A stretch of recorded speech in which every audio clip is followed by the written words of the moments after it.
After securing his first MLS championship with Inter Miami, the whole team was swept up in the euphoria following a long and grueling season. Messi was never one for wild parties, but he understood that after all the hard work, a small gathering was the perfect way to share the joy.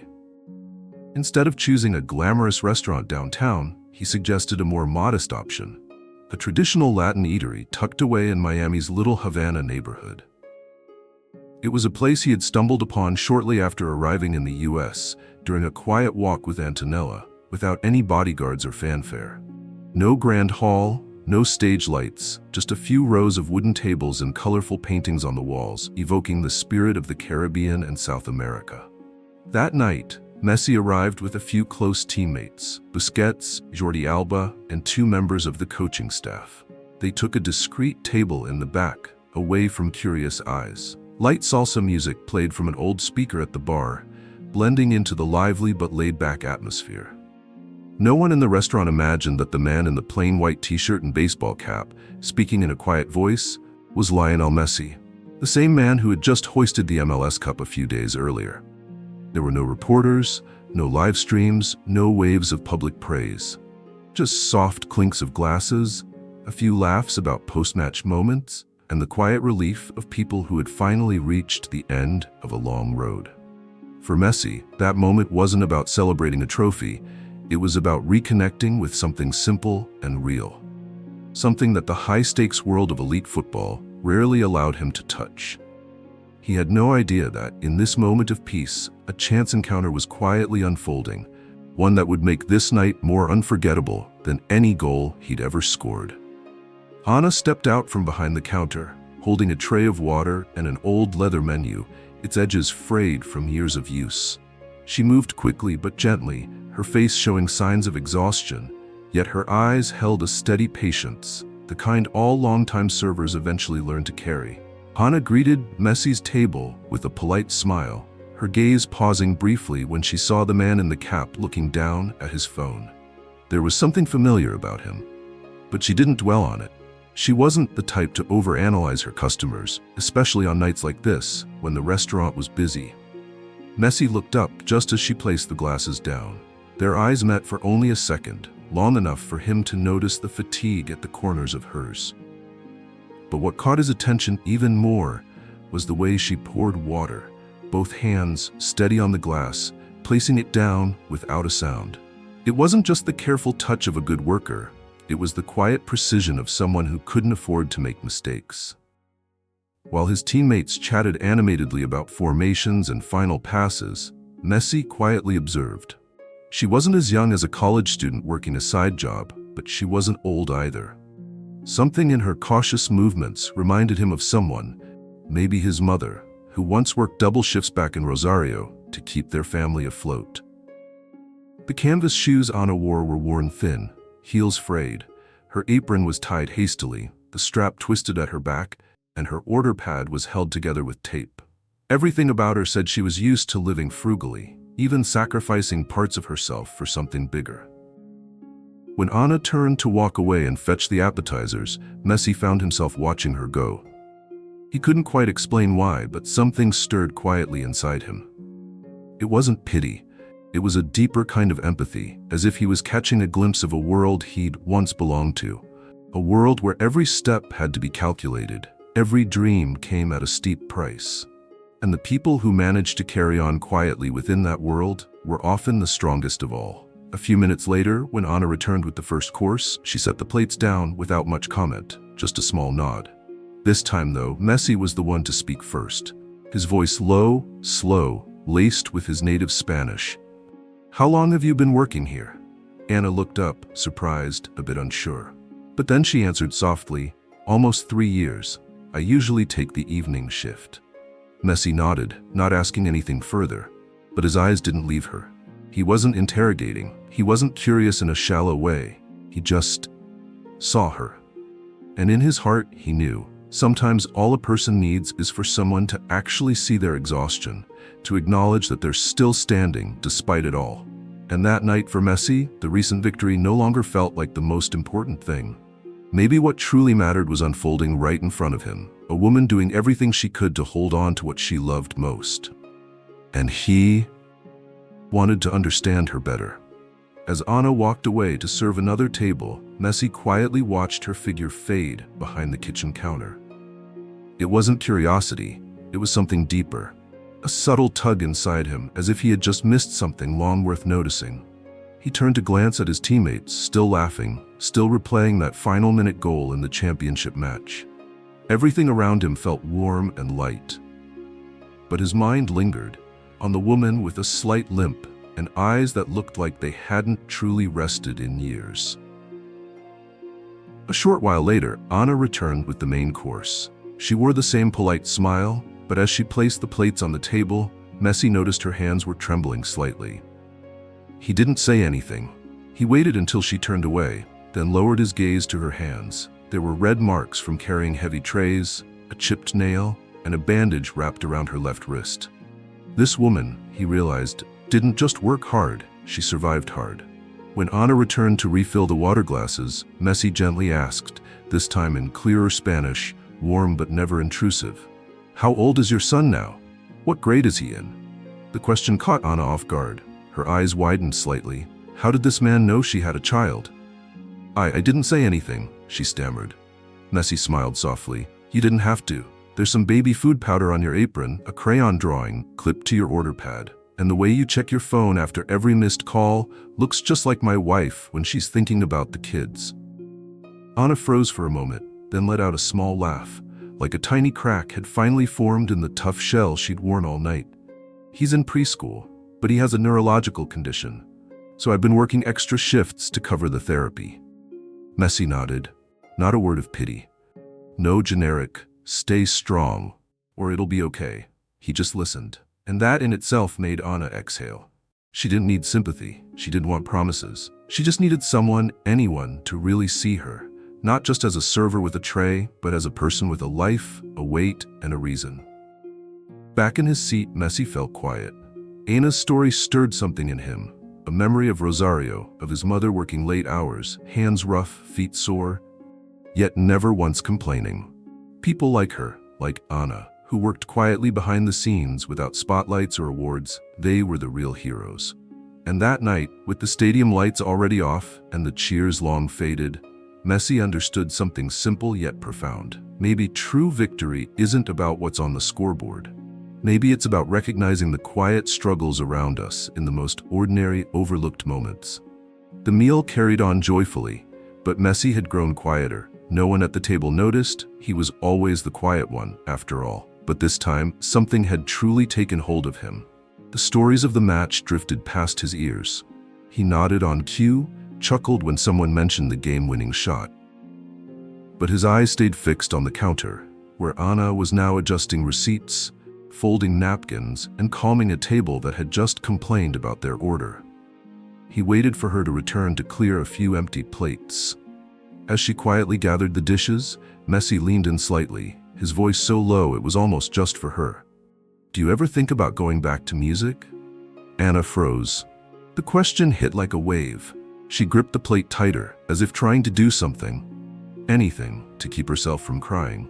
Then she answered, barely above a whisper, all the time, every night.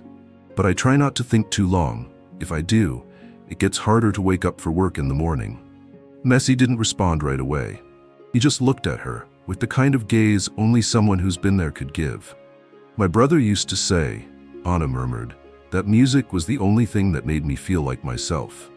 But when my son got sick, I felt guilty every time I picked up the guitar, like I was being selfish. Messi said nothing for a moment, because he understood. He, too, had once lived through the fear of losing what made him feel alive, being diagnosed with a growth hormone deficiency, wondering if he'd ever play professionally, if he was even normal. If it weren't for his mother, for his grandmother, who believed he could one day be like any other kid, maybe he would have quit. He nodded slowly, as if to say, I get it. Sometimes, Messi said softly, the people we love don't need us to give up everything. They just need us to hold on to some part of who we are.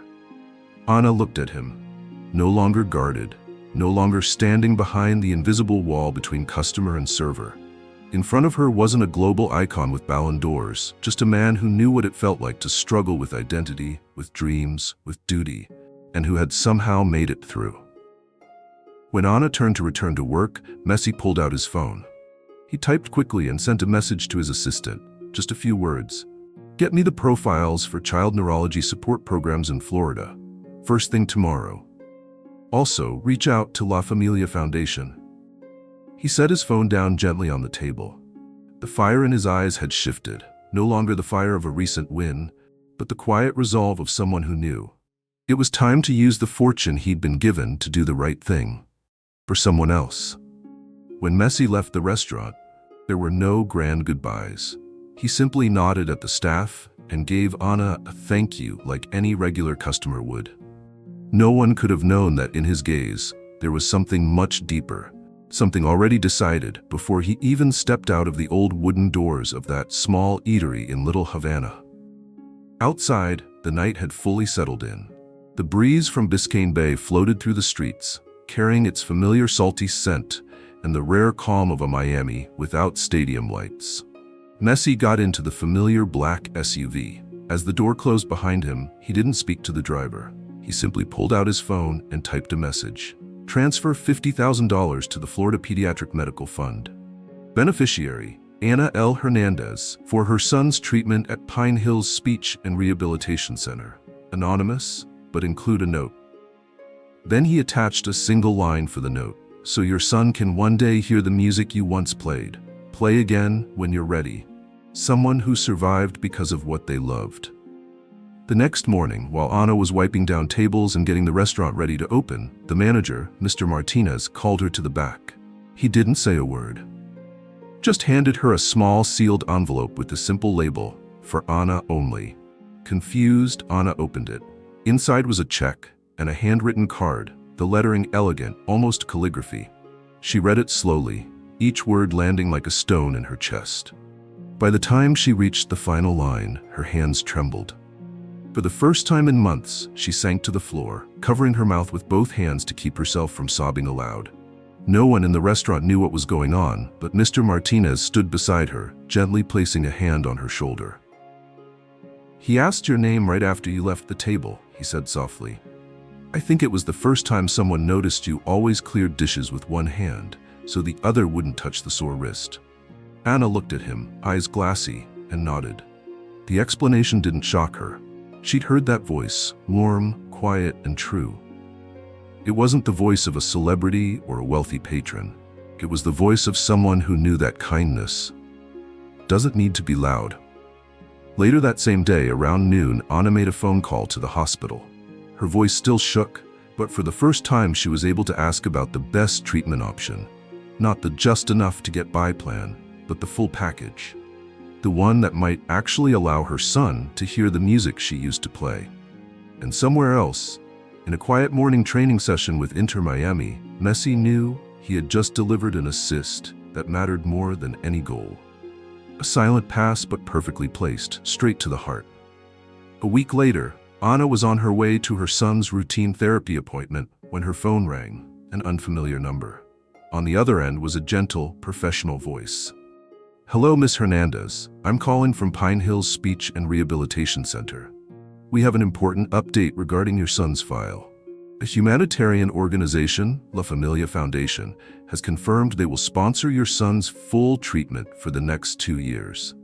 This includes all advanced therapy sessions, hearing aid equipment, and tuition at a specialized preschool." Anna sat frozen in the driver's seat. The light at the intersection was still red, wind flowing in through the slightly cracked window, carrying the familiar blend of sunlight and city dust. She didn't know how to respond.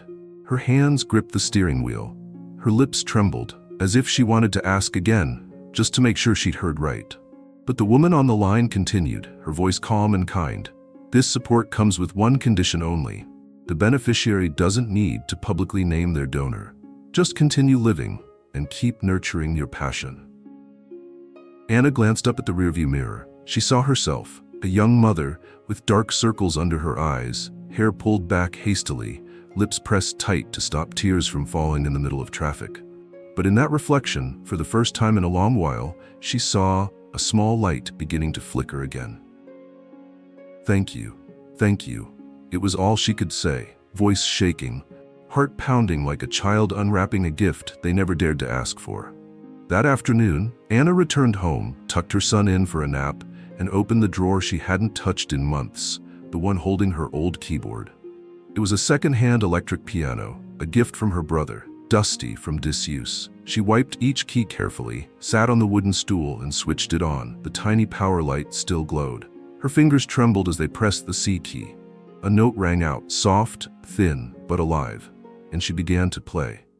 Not for performance, not for recording, not for praise, just to hear again what she once was, a girl who loved music, who once dreamed of teaching children how to play. That night, she opened her laptop and began to write a letter. She didn't know where to send it. At the top of the page, she wrote simply, "To the one who quietly touched our lives." She told everything, briefly, honestly, not to ask for a meeting, not to repay anything, but simply to say, "I've started playing again, and my son will one day hear it. Thank you for believing in someone no one else saw." She printed the letter, folded it neatly, and tucked it into the keyboard's lid. Because some thank yous don't need to be delivered. Just writing them is enough. A few weeks later, as Miami's summer reached its brightest days, a small event was held at a community sports center supported by Messi and the La Familia Foundation. There were no big banners, no flashy media coverage, just a quiet meet and greet between Inter-Miami players and families whose children attended free football clinics. Anna heard about it by chance, from a flyer posted at the therapy center where she regularly took her son. At first, she didn't plan on going.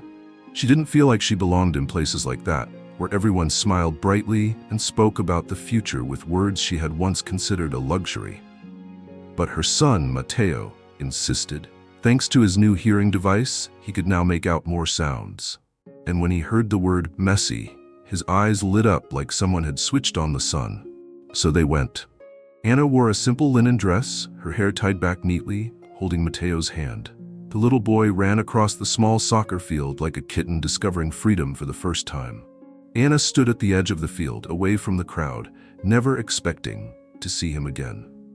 But then, the sound of footsteps on the grass behind her made her turn. Messi was standing there, still in a white t-shirt, athletic pants, and a baseball cap pulled low, so simple that no one would have noticed unless they looked closely. But Anna recognized him instantly.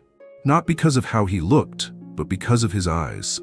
The same eyes that once looked at her not as a server, but as someone fighting not to lose the last pieces of herself. Anna stepped forward, hands trembling slightly, but her eyes never leaving his. "You did it, didn't you?" she said softly, but firmly. I don't know what else to say, but..." Messi raised his hand gently, stopping her with a slow shake of the head.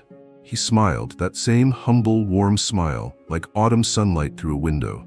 "No need to thank me. Just play again." That one sentence made Anna burst into tears. She reached into her pocket and pulled out a letter she had folded neatly weeks ago. "I didn't know where to send this, so I brought it with me, just in case." Messi accepted the letter, but didn't open it. He looked at her, then at Mateo, the little boy fumbling with a soccer ball twice his size, laughing as if the world had never known sorrow. "He could grow up to be a musician or a footballer or anything he wants," Messi said quietly, "as long as he has a mother who never gave up on herself." Anna was speechless. She bowed her head, not from shyness, but because for the first time in her life, she felt like she had done something right.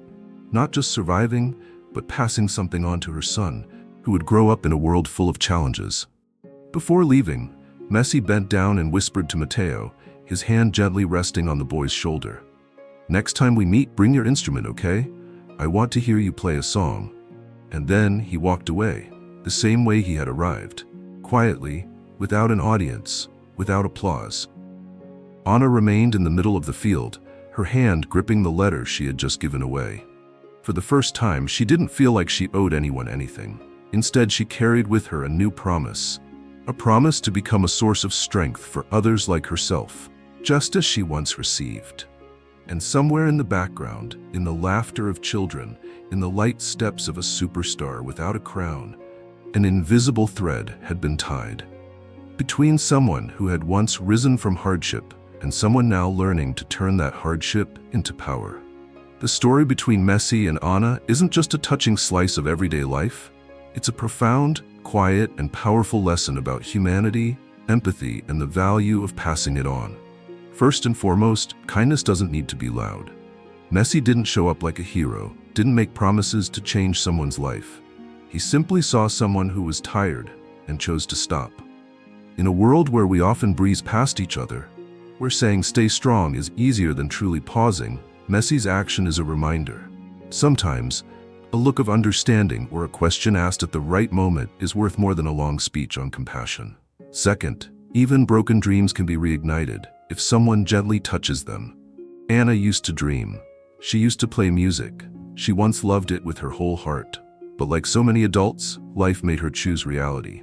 The most beautiful part of this story isn't that Messi put her back on a stage, but that he helped her believe that she, tired as she was, still deserved to keep that dream alive. That's a lesson for all of us. Inside every person is something soft and real, and if someone sees it, that part can live again. This story also shows that kindness doesn't stop with the one who receives it. It's a red thread that quietly continues. Messi didn't just pay Anna's medical bills. He gave her a condition. Do for someone else what someone once did for you. That's how goodness spreads, not through pressure, but through belief. Through that, Anna's story won't end with a donation. It'll continue in the music she teaches to kids, in the words she offers another mother who's hanging by a thread. And in that way, the true value of an act isn't in numbers, but in the life it leaves behind. Another lesson: presence, even silent, can be a gift. When Messi sat next to Noah or quietly listened to Anna, he didn't try to be a savior. He didn't try to fix the whole world. He just showed up. Sometimes being with someone at their most fragile, without judgment, is the most healing thing you can do. We don't need to rescue anyone. Just be there. Let them know they're not going through it alone. And finally, the deepest lesson of all: a truly kind person doesn't do things to be remembered, and for that reason, they're never forgotten. The story ends without a headline, without a spotlight, without a hashtag. But for Anna, for her son learning to hear the world again, and for every child who will one day learn music from her, Messi will always be the one who helped them believe. The kindest things can come from the quietest places, and sometimes a pair of shoes is the start of a legacy no one sees, but everyone feels. If you found this video helpful, don't forget to like and subscribe so you won't miss any of our upcoming content.